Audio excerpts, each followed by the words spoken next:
ಎಲ್ಲರಿಗೂ ನಮಸ್ಕಾರ. Welcome to Preethi YouTube channel. ಮೊದಲಿಗೆ ಮೊಸಪ್ಪು ಹೇಗೆ ಮಾಡೋದು ಅಂತ ನೋಡೋಣ. ಮೊದಲಿಗೆ ತೊಳೆದು ಈ ಥರ ಸೊಪ್ಪನ್ನು ಇಟ್ಕೊಂಡಿದ್ದೀನಿ.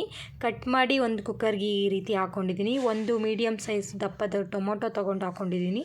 ಆನಂತರ 2 ಈರುಳ್ಳಿ ಈ ಥರ ಕಟ್ ಮಾಡಿ ಈರುಳ್ಳಿನ ಹಾಕ್ಕೊಳ್ತಾ ಇದ್ದೀನಿ. ಹಸಿಮೆಣ್ಸಿನ್ಕಾಯಿ ನಾನು ಹಾಕ್ಕೊಳ್ತಾ ಇದ್ದೀನಿ ನಮ್ಮ ಖಾರಕ್ಕೆ ತಕ್ಕಾಗೆ. ಮತ್ತು ಮೈಸೂರು ಬೇಳೆ, ಹೆಸರು ಕಾಳು ಎರಡನ್ನೂ ತೊಳೆದು ಕುಕ್ಕರ್ಗೆ ಹಾಕ್ಕೊಂಡಿದ್ದೀನಿ. 1 ಸ್ಪೂನಷ್ಟು ಜೀರಿಗೆ, ಆನಂತರ 1 ಟೀ ಸ್ಪೂನಷ್ಟು ಎಣ್ಣೆ ಹಾಕ್ಕೊಂಡಿದ್ದೀನಿ. ಆನಂತರ ನಿಮಗೆ ಎಷ್ಟು ಬೇಕೋ ಅಷ್ಟು ನೋಡಿಕೊಂಡು ನೀರನ್ನು ಹಾಕ್ಕೊಳ್ಳಿ. ನಾನು ಇದರಲ್ಲಿ 1.5 ಕಪ್ಪಷ್ಟು ನೀರನ್ನು ಹಾಕ್ಕೊಂಡು ನಮಗಿಷ್ಟು ಸಾಕು ಅಂತ ಆಮೇಲೆ ಕುಕ್ಕರ್ಲಿಟ್ಟು ಕ್ಲೋಸ್ ಮಾಡಿ 3 ವಿಷಲ್ ಕೂಗಿಸಿದ್ದೀನಿ. 3 ವಿಷಲ್ ಕೂಗಿಸಿ ಈ ಥರ ಆಗಿದೆ.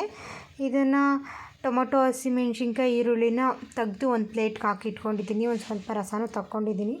ಅದಾದ ನಂತರ ಒಂದು ಮಿಕ್ಸರ್ ಜಾರ್ಗೆ ಒಂದು ಸ್ವಲ್ಪ ತೆಂಗಿನಕಾಯಿ ಆಮೇಲೆ ಆರಿಸಿ ಇಟ್ಕೊಂಡಿರೋ ಅಂಥ ಇದನ್ನು ಹಾಕ್ಕೊಳ್ತಾ ಇದ್ದೀನಿ.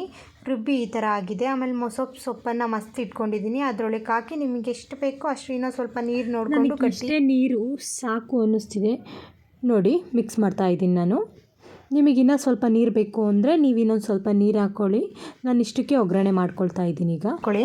ಆಮೇಲೆ ಒಂದು ಪಾತ್ರೆಗೆ ಎಣ್ಣೆ ಹಾಕಿ ಆಮೇಲೆ ಸಾಸಿವೆ, ಜೀರಿಗೆ, ಒಣಮೆಣ್ಸಿನ್ಕಾಯಿ, ಕರಿಬೇವು, ಈರುಳ್ಳಿ ಹಾಕಿ ಬಾಡಿಸ್ಕೊಂಡ ನಂತರ ಇಟ್ಕೊಂಡಿರೋಂಥ ಸೊಪ್ಪಿನ ಸಾರು ಹಾಕ್ಕೊಂಡು ಚೆನ್ನಾಗಿ ಮಿಕ್ಸ್ ಮಾಡ್ಕೊಳ್ಳಿ. ಹಾಗೆ 1-2 ನಿಮಿಷ ಆದ ನಂತರ ಆಮೇಲೆ ಅದು ಕುದಿ ಬರುತ್ತೆ. ಆಮೇಲೆ ಕೊತ್ತಂಬರಿ ಸೊಪ್ಪು, ಆಮೇಲೆ ರುಚಿಗೆ ತಕ್ಕಷ್ಟು ಉಪ್ಪನ್ನು ಹಾಕ್ಕೊಡಿ.